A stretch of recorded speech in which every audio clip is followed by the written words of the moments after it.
Shalom, shalom, selamat pagi dan selamat menikmati satu hari baru lagi buat kita. Jumat tanggal 24 September tahun 2021.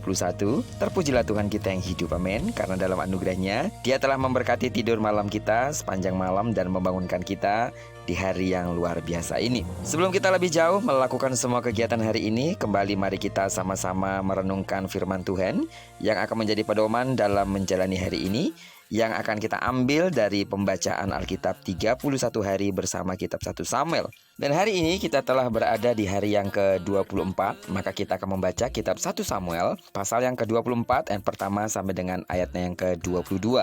Kesetiaan saudara dalam mengikuti pembacaan Alkitab satu hari satu pasal ini akan membuat saudara semakin kuat bertumbuh di dalam Tuhan. Amin. Sebagai pengantar renungan kita hari ini, saya akan coba bacakan untuk kita ayat yang ke-17 sampai dengan ayat yang ke-18. Katanya kepada Daud, "Engkau lebih benar daripada aku, sebab engkau telah melakukan yang baik kepadaku, padahal aku melakukan yang jahat kepadamu. Telah kau tunjukkan pada hari ini betapa engkau telah melakukan yang baik kepadaku. Walaupun Tuhan telah menyerahkan aku ke dalam tanganmu, engkau tidak membunuh aku." Judul perenungan kita hari ini, mengasihi mereka yang memusuhi kita. Dalam hubungan antar sesama manusia, tidak jarang ada orang-orang yang seharusnya berdekatan, tetapi justru jadi bermusuhan. Ada kakak memusuhi adiknya, sebaliknya adik memusuhi kakaknya. Menantu tidak akur dengan mertua, suami tidak akur dengan istri, dan sebaliknya. Atau ada ketidakcocokan dengan kerabat di dalam keluarga. Dalam pasal perenungan hari ini, kita membaca mengenai ketidakakuran, bahkan permusuhan yang terjadi antara Saul dan Daud. Saul yang dipicu oleh iri hati berniat membunuh Daud, tetapi Daud justru merespons dengan berbuat kasih. Jika seharusnya ada relasi yang baik antara mertua dan menantu, tidak begitu yang terjadi antara Saul dan Daud. Amarah yang tak terkendali membuat Saul tega memburu Daud seperti seorang yang memburu musuh abadinya.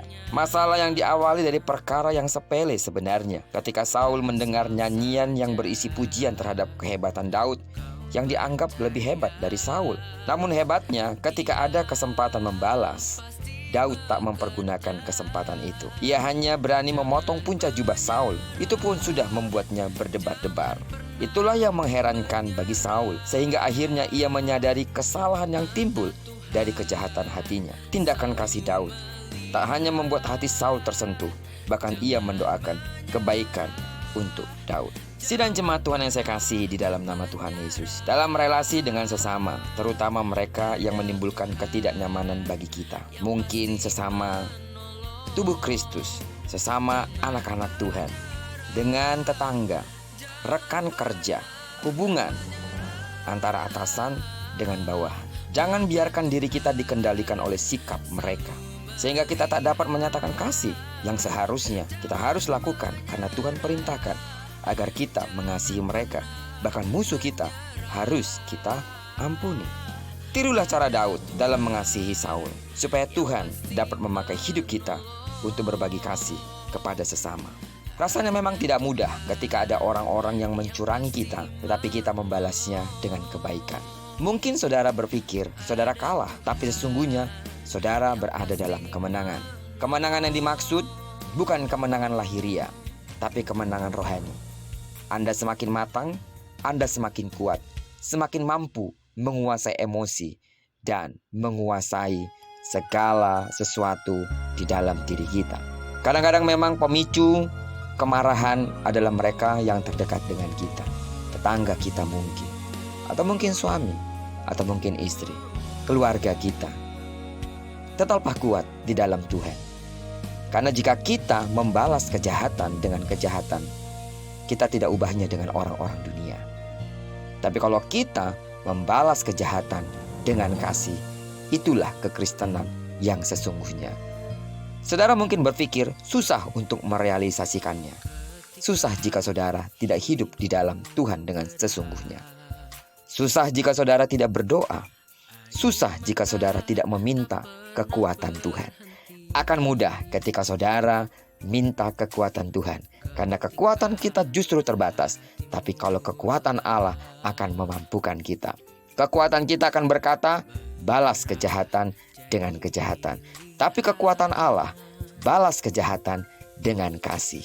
Karena kita tahu apa yang dari Tuhan itu baik adanya. Dan Tuhan akan menolong kita untuk memberikan kekuatan sehingga kita dapat meraih janji-janji Allah. Terpujilah nama Tuhan. Diberkatilah kiranya kita dari perenungan kita hari ini yang mengingatkan kita kembali.